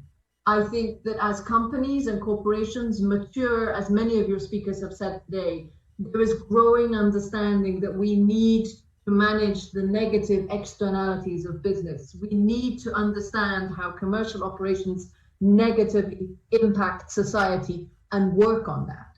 Work on that by understanding where your business negatively impacts society. Work on that by talking to all of your stakeholders and not just your immediate clients. Talk to government, talk to communities, talk to community leaders. And I think if every company, every commercial business organically develops a commitment to creating social impact and limiting its negative impact on society and communities, you will create a much more mature model of capitalism. And you will create businesses that are more sustainable and more scalable. And you will probably also find less corporations choosing to have an external construct, like a foundation, to create social impact, because actually they're doing it internally by having a business that is sustainable, by engaging comprehensively their stakeholder base. And I just wanted to say one final point on the the issue of religion. I mean, I always say you should never speak about religion or politics, which is good advice, but just it's interesting that I think all of the monotheist religions have this concept that you shouldn't talk, the left hand should give, but the right hand shouldn't talk about it, something along those lines. Islam has a similar construct. And I think that's around not being overly, I think Patricia meant not being overly ostentatious, not, being arrogant about your giving. But I don't think it says anywhere in religion that we shouldn't learn. And the point of disclosing why we do philanthropy and how we do, so that we can learn from each other. And too often I see in conservative societies, people are very unwilling to talk publicly about how they're giving. And I understand why that is, but the disadvantage of that is that then we don't share information. We don't have peer learning. We reinvent the wheel. We duplicate instead of co-funding or collaborating. And I think that's something that we really need to address. You know, there is nothing wrong with sharing your philanthropic interventions if the reason you're doing that is because you want to get better at it. And I think that's important to understand. Muito bem, thank you very much, Claire. Em relação a essa questão dos incentivos fiscais, In relation to tax incentive, anybody else would like to talk about the situation of Brazil, about our system, and if there are any needs for change? May I say something very quickly? Yes, sure, go on. I was part of the advocacy for the creation of endowments, and this was a major problem to advocate for something, for some sort of possibility for tax incentives. We didn't have it in legislation, but I also feel that it's part of a new culture that we need to talk about, to develop, because you know what? The law, this discussion stopped being talked about. So we need to talk to the population that there is a legislation. This legislation is very beneficial. It needs to have a few amendments, which were not made at the time that it was voted, because otherwise this legislation would not be would exist at all. Because we always feel that we will be providing benefits to one side and no benefits to the other side. So tax issues in Brazil are taboos. We need to talk about tax issues with people that understand. I don't understand about it. I'm very curious. I try to learn about it, but Dr. Priscilla Pascalin knows about it. Paula Fabiani were the greatest mentors of this legislation, and we need them to be able to have one more instrument of institutionality for philanthropy, because philanthropy, apart from being a commitment of souls, of spirit, and bodies, it needs to be backed up by institutions. And this legislation, it gives us institutionality to major initiatives. And this has to be dealt with. Tax issues have to be dealt with. If not, we will be left in the middle of the road. Maybe in these philanthropic platforms that we have access to, the ones that we build, we should have the major discussions of tax incentive, for example. Why don't we talk about that? Because this is a taboo. And taboos in terms of religious culture, that we don't talk about money. No, we need to talk about money because we are a capitalist country. We live in capitalism. Philanthropy lives through capitalism. We need to talk about capital, and capital cannot be our enemy, and how best use the capital. Because if this doesn't happen, this capital will go to other incentives, which are not the endowment. And getting back to the previous comment, when we had this comparison between philanthropy in the US and in other places, their policy of endowment is very comprehensive. And it addresses capital, it addresses money, because there is a Protestant culture versus a Catholic culture that doesn't like to talk about money. And we need to talk about what needs to be talked about. We need to talk about uncomfortable topics. And if the money is not going to endowment, where is it going to? And if it's missing an endowment, what is the financial engineering that needs to be done to be able to get it there?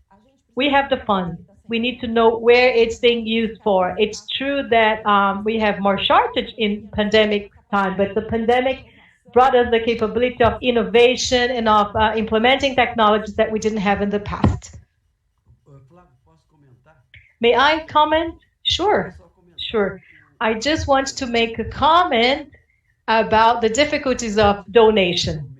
When we donate for the greater movement, we need to pay tax.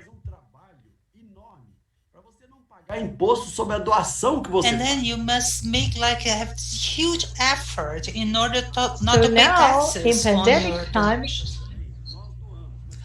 And we all of us, we donate. But when, we for example, when I donate, but donate when to I vaccine, donate for vaccine, it's like 5 million reais. It's not considered spending. so I donate to vaccines and I must pay taxes on it. So I think when you give some incentive to something, it looks as if you are donating the tax that you're not paying. So your personal donation, you're donating and you're taking it out of your pocket. So you must have this natural detachment. When a company donates, maybe it may have an incentive. Maybe, for example, I don't know, but it must feel the pain as well. It must take it out. Take it out of their pocket. It's not government's money. It's not like you're donating and you're not going to pay exactly the same.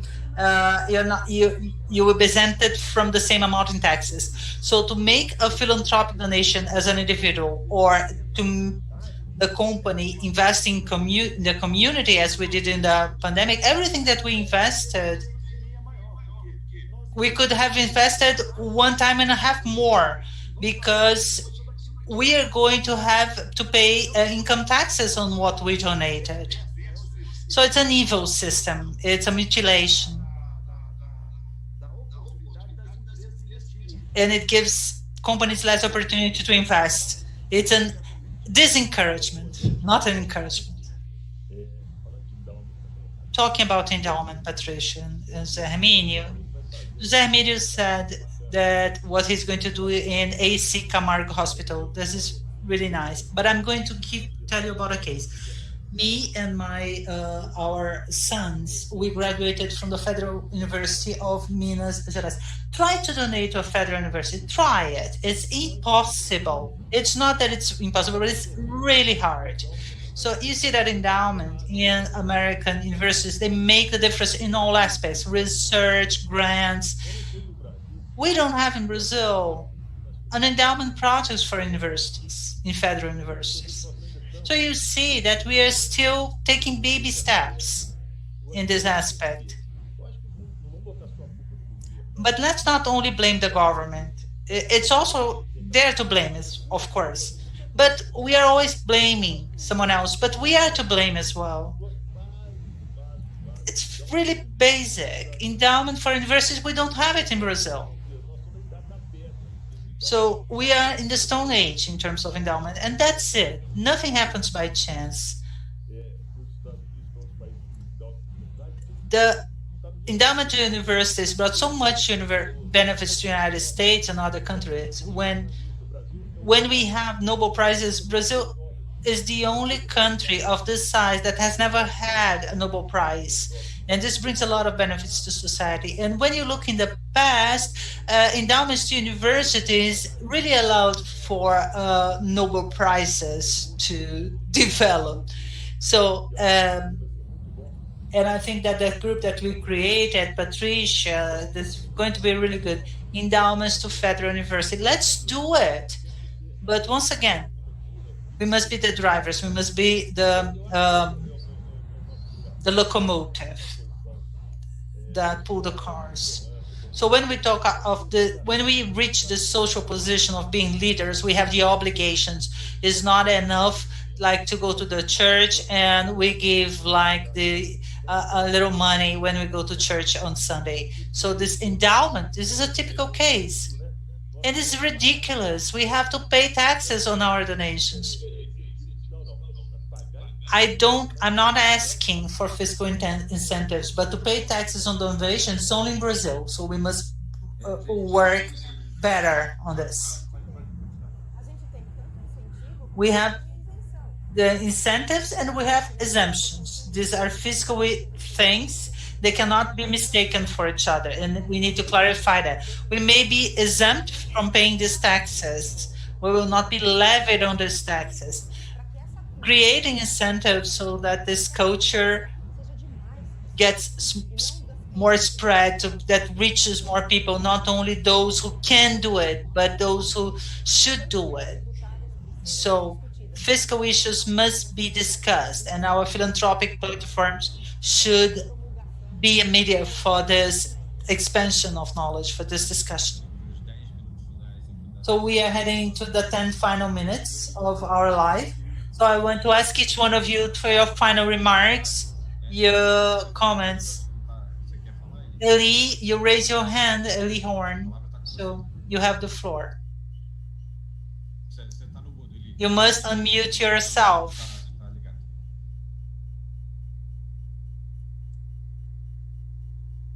No, not yet. Not now Yes. yet. I'm sure that now you know that we have a Brazilian Clare, that is Patrícia, your assistant. He is our specialist in social affairs.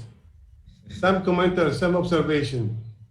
I think money have two powers, to be cursed or to be blessed. If money commands you and you keep it in the drawer, it's going to be a curse because you did something very wrong with the essence of the money. When this money, the same money, comes from prostitution or comes from burglary, it is a cursed money. When this money helps people to be saved in hospitals, in food, in education, that is the best money. In my opinion, money has two meanings.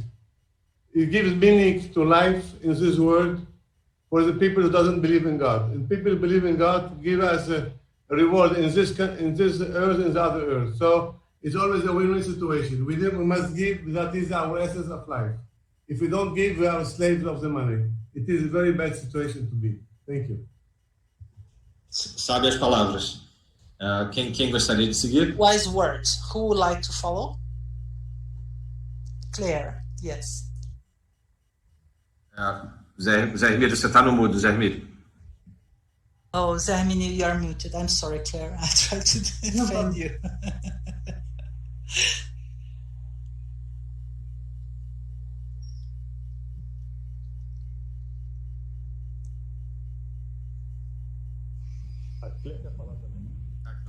Claire wishes to speak. So Claire, Ermírio is solving his technical issues. So Claire, you have the floor. Okay, thanks, Flavio. Just very quickly, just two quick points on, which I feel I didn't go into detail, around taxation and advocacy. So advocacy, one of the things we heard in our COVID-19 research report was global foundations that have historically been putting a lot of money into programs are now realizing they can have more impact if they work on advocacy. And what I mean by advocacy is policy change, global development policy change, but also global philanthropy policy change.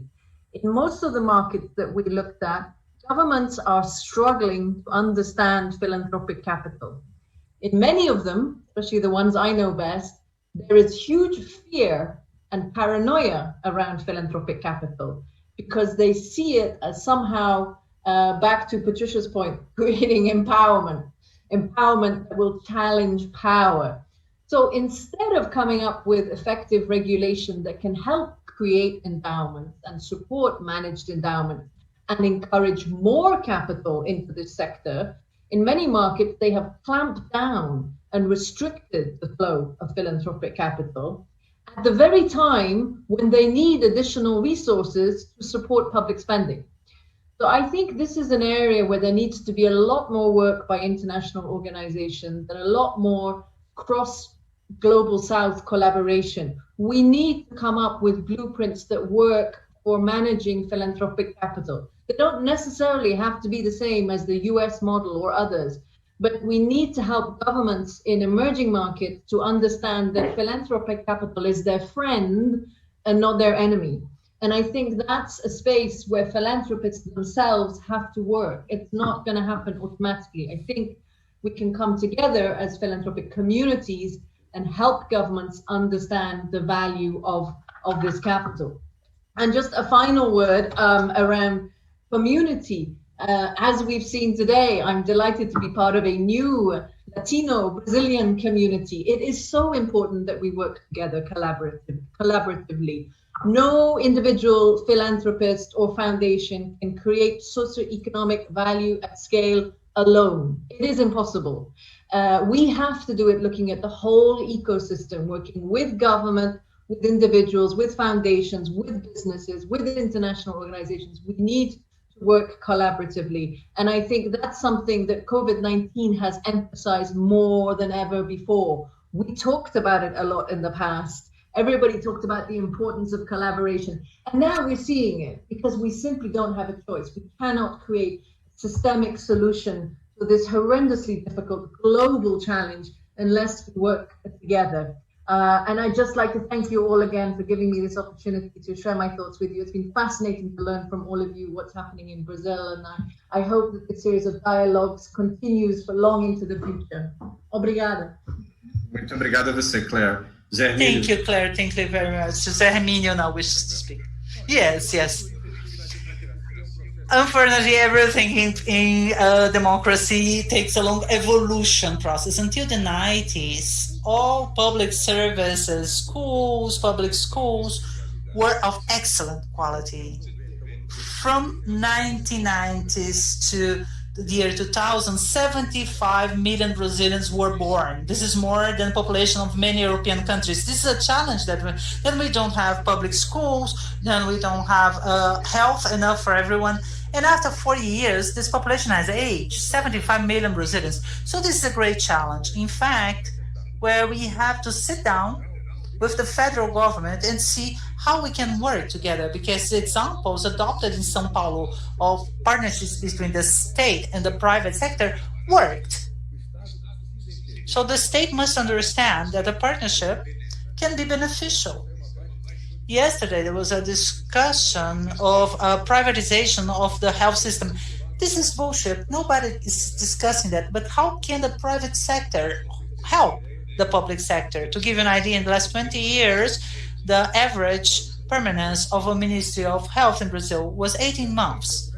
So average mandate of a Ministry of Health. So how can you create a model in such a sensitive area where you don't have an efficient bureaucracy such as we have in Europe, for example, that is efficient, and society accepts that? In France, older than 65, you cannot do transparent because you must save the organs for the younger people. Society understands it because there are no resources for everyone. The older you are, the more complications, cancer, dementia, this is all very expensive. So society must work together with the state based on reality, which is what the American forefathers do.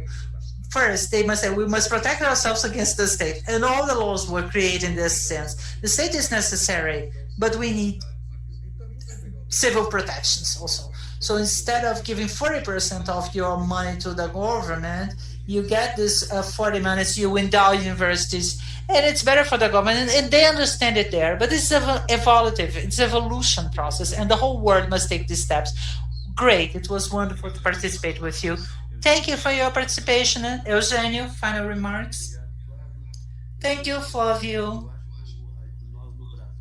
We in Brazil are living a very disruptive moment, because in Brazil we must break this paradigm of we and us, the left and the right. This is ended, it's finished. This is over all over the world. We don't need to throw stones on each other. What we need to end is like politicians that only wish to have the power. What we need is the empowerment of the people, is people being empowered upon policy. So we want the people to be empowered and to have opportunities. And then we must fight with the risks of social media. There's an attempt to deconstruct the good intentions of those who wish to empower the people against power and populism. So this is a huge challenge for us, but we'll work on it and we will win this fight. Thank you. Thank you for the presentation. Thank you. Thank you. We are living in a very hostile environment, very radical environment. Rubens, final remarks. Yes, please. Well, I agree. Both Eugênio, Patrícia, and Ermírio, they said the same thing. Empowerment, citizenship, the American Constitution. This is all very true.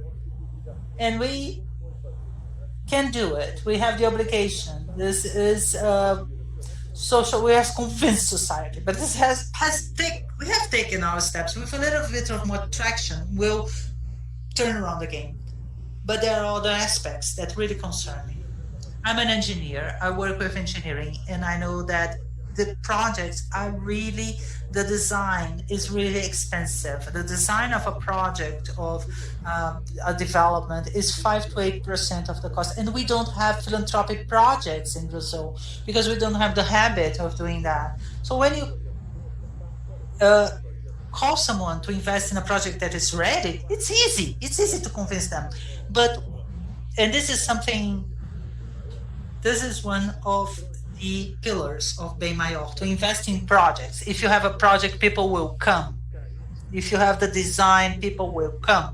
We have the lack of ready projects. We have good projects, good idea, excellent, but we need to be a little bit patient to invest in the design, in the project. This is something we are not used to, because if you do not investing in the projects, we won't have the investment. This is a change in philanthropist behavior. So we invest in projects, because if you don't do it, we are not going to win. This is my message. Thank you, Rubens. Patrícia, we started with you. We will close with you. Your final remarks, please. Thank you. I agree. We need projects. And in order to have that, we need to train our teams. So we go back to education. But we cannot give up, by no means, while we are where we are as these drivers, these leveragers, to understand that we'll only be prosper, we'll only be blessed if more people enjoy this prosperity. This has nothing to do with wealth. It has yet to do with the struggle for the guarantees of fundamental rights. The struggle for guaranteeing fundamental rights in our society has become a privilege. Only a few are welcome to this discussion. We need journalists such as Flávio supporting this kind of discussion, and it's not easy for you to support this discussion, so thank you. But we'll only be healthy if more people enjoy of the health that we have. And we know that most of Brazilians before the pandemic already did not have this good health because of some epidemics that are simultaneously affecting our people. So with all of that, I feel that we end our conversation with a extreme sense of discomfort. This sense of discomfort is a victory, is another step, because only when we feel uncomfortable, as most of our people feel uncomfortable, is that we feel that we are we and no longer them. We and them, but we are all together, one group of people that feel uncomfortable for the lack of guarantees, and a group of people that decide to feel uncomfortable because they are the Brazilians. They deserve my time, they deserve my intellectual power. The territory of the others need to be my territory, and my territory must be our territory. And this mix, we will find the solution for Brazil, which is the solution different from any other country. It's a Brazilian path. That's why citizenship, the empowerment of Brazilianness is so important. If we do not find it, on the outside, we must find it in the inside, because we'll only be blessed when we are the ones that bless as well. Thank you. It was a huge pleasure to share these 2 hours of so much exchange. Thank you. Thank you, Patrícia. It was a pleasure for me as well. I learned so much with you today. And I pass the floor to Carola, who is going to officially close our session today. Carola, you're muted. Thank you very much. I feel extremely grateful, with more energy, with so many ideas, reflections. I hope this has been the same for everyone. We had more than 500 participants listening, more than 500 people for 2 hours in the room. I hope it was a very inspiring morning for all of you that brought new viewpoints, new thoughts, and that will generate, as Patricia said, discomfort that are extremely healthy so that we can have the wisdom to search new pathways for a philanthropy which is more active, more robust, and more strategic for our country. It's music to my ears to hear all of you saying about the need to strengthen our democracy, to empower the civil society, because we in the Bem Maior movement, we do believe that it's in the hand of civil society, the search for solutions for systemic problems that Brazil has.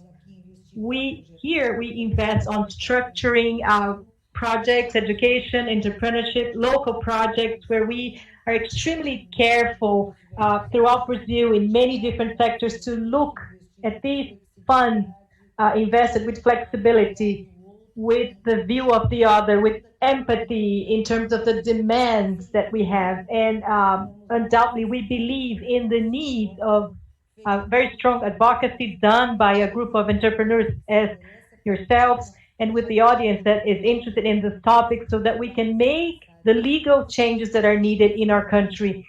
We have in Congress right now this mixed commission, which is reassessing and assessing the necessary needs that need to be done, for example, in terms of TCMT. So I feel very honored to have the presence of Clare here, to know that we are extremely aligned in many points, and we hope to be able to continue talking, to continue with the partnership, to be able to generate a lot of material data, and especially a conversation which is consonant to with civil society, to be able to make the difference in our country. I want to say thank you to all of you, the social organizations that work with the prison system, people that are working towards changing this country, to all the partners of our movement that helped us to prepare the event.